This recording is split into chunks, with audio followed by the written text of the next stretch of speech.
Doctor એવું માની શકીએ કે હૃદય રોગથી કોઈ પણ નથી બચી શકતું, અથવા તો સકારાત્મક રીતે વિચારીએ તો હૃદય રોગથી બચવા માટેના શું પગલાં હોઈ શકે? હૃદય રોગથી બચવા માટેના પગલાં કદાચ આપણે પહેલાં એવું વિચારીએ કે હૃદય રોગથી બચવા માટે જેવી રીતના મેં કીધી કે આની શરૂઆત આપણી લાઇફસ્ટાઇલથી થતી હોય છે. લાઇફસ્ટાઇલ એટલે શું? તો લાઇફસ્ટાઇલ એટલે ખાવું પીવું, હરવું ફરવું. હવે ખાવું પીવું અને હરવું ફરવું આની અંદર ક્યાંક ને ક્યાંક એવી કંઈક ખોટી વસ્તુ આપણા મગજની અંદર અથવા તો આપણા લાઇફસ્ટાઇલમાં પૂર્વગ્રહ તરીકે આવી જતી હોય છે, જેના લીધે આ વસ્તુ ઊભી થતી હોય છે. હવે લાઇફસ્ટાઇલની અંદર એવા તો કયા પ્રોબ્લેમ ઊભા થતા હોય છે કે જેના લીધે આપણે હૃદયરોગ અથવા તો આ બધી રિસ્ક ફેક્ટર ઊભી થતી હોય છે? તો સૌથી પહેલાં એક હું તમને જણાવીશ કે આપણે જે ખાવાનું ખાઈએ છીએ, જે ખાઈએ છીએ એમાંથી આપણને એનર્જી મળતી હોય છે. હવે આ જે એનર્જી છે એ એનર્જીનું માપ એટલે કેલરીઝ હોય છે.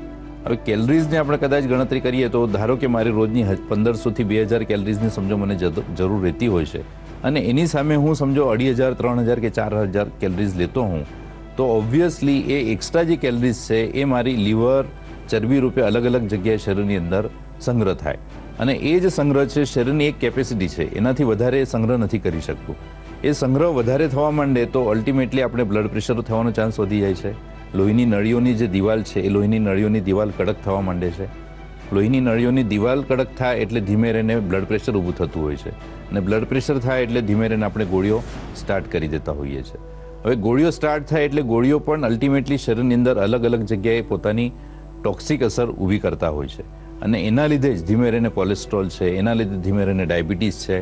હરવા ફરવાની જે વાત છે, આપણે હરવા ફરવાની અંદર બહુ જ ઓછા પ્રમાણમાં બહાર ફરતા હોઈએ, ફિઝિકલ એક્ટિવિટી ઓછી હોય, તો ધીમે રહીને જે કેલરીઝ છે એ પાછી ઓછી વપરાય. કેલરીઝ ઓછી વપરાય એટલે પેલી સાઈડ પાછું આપણું કેલરીઝ વધારે થાય, અને વધારે કેલરીઝના લીધે ધીમે રહીને પાછું ડાયાબિટીસ ઊભો થવાનો ચાન્સ વધી જાય છે. હવે આ જે 3-4 જે રોગ છે, જ્યારે એક પછી એક ઊભા થતા હોય છે, તો ધીમે રહીને હૃદય રોગ જે છે એને તકલીફ આપવાની શરૂઆત કરે છે.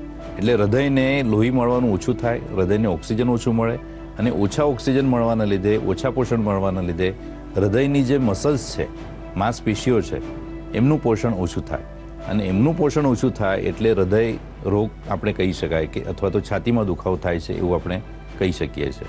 અને એવા સમયે આપણે સમજો ડૉક્ટર પાસે જઈએ અથવા તો ઇસીજી કાઢીએ છીએ, કાર્ડિયોગ્રામ જેને કહેવાય, તો ઇસીજી કાઢ્યા પછી આપણને ખબર પડે છે કે આપણા હૃદયની નસો જે છે એ લોહી વધારે માગે છે, અથવા તો લોહી એને પૂરેપૂરું પ્રમાણમાં મળતું નથી, અને જેના લીધે હૃદયનો દુખાવો ઊભો થતો હોય.